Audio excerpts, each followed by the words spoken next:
Say it again, please, for the camera. What did I just say? I already forgot. I'm someone who loves bookkeeping, loves numbers. It's year-end books. I love just looking. I mean, we just closed our books within the past couple of weeks, and just looking and just making sure everything is categorized accurately, and just being incredibly meticulous about stuff.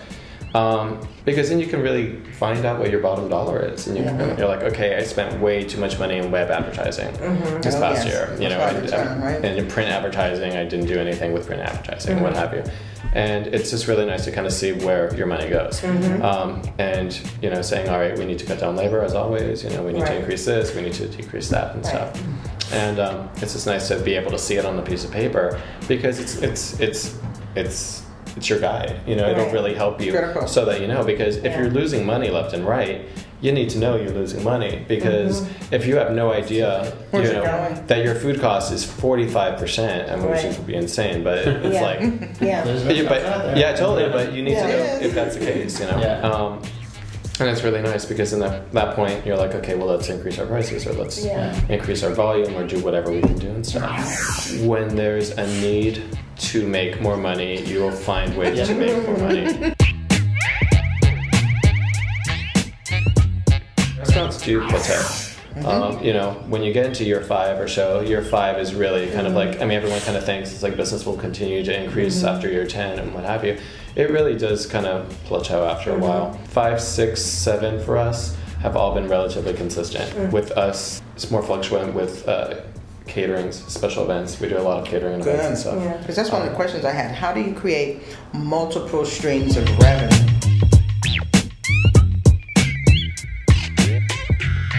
And when I was looking at your website, I was like, oh, he's got culinary tours, and he's got catering, and he has the product, you know, these wonderful cookies. I'm like, that's really great. I'm always looking at revenue streams. It's hot sauce, and we saw our hot sauce. The products are important. As James said, catering is really important. Private parties are a great way to get revenue.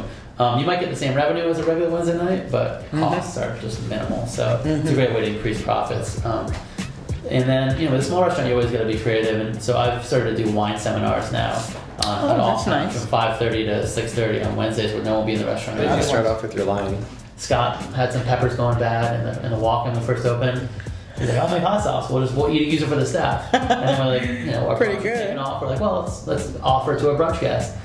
It got better, you know, it was amazing hot sauce. So our brunch guests were like, you guys should bottle this. After 8 months of that, we started bottling it. Nice. And then people were like, where can I get this? And so it's become its own thing. I've dissuaded some people, you know, because I know if they come to me and they're looking for financing, they're trying to find financing, and they, you know, typically these people have no restaurant experience at all. And I always talk about the fact that the burners are different and the heat is different, and go get a job in the industry, really making sure you like it, right? And then I see them, and I guess they found money somewhere, and they'll open a place, but it's never open long. No. And I won't mention names, but I just, you know, you see around town those ones. I'm like, oh, I knew it. I mean, sure, Jane, you will have this happen to you if you're on the floor and James my head, but you know, every week at least someone, our regulars or one of my peripheral friends, emails me or at the restaurant is like, you know, I really want to open a restaurant. Like, you guys are doing so great. I'd love to talk to you. I'm Like, have you worked in a restaurant before? Number one. Don't do it. I'll walk away.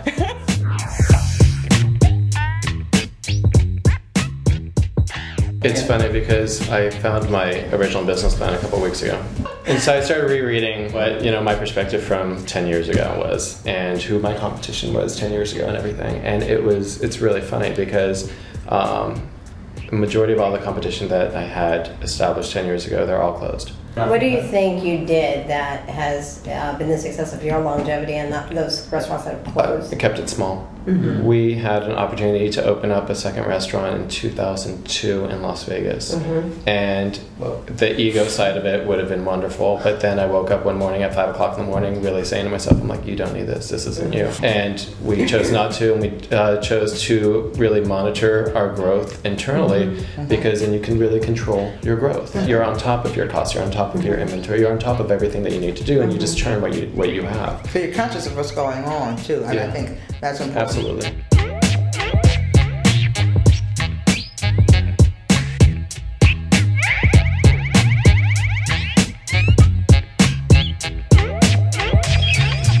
going back to profitability. I think people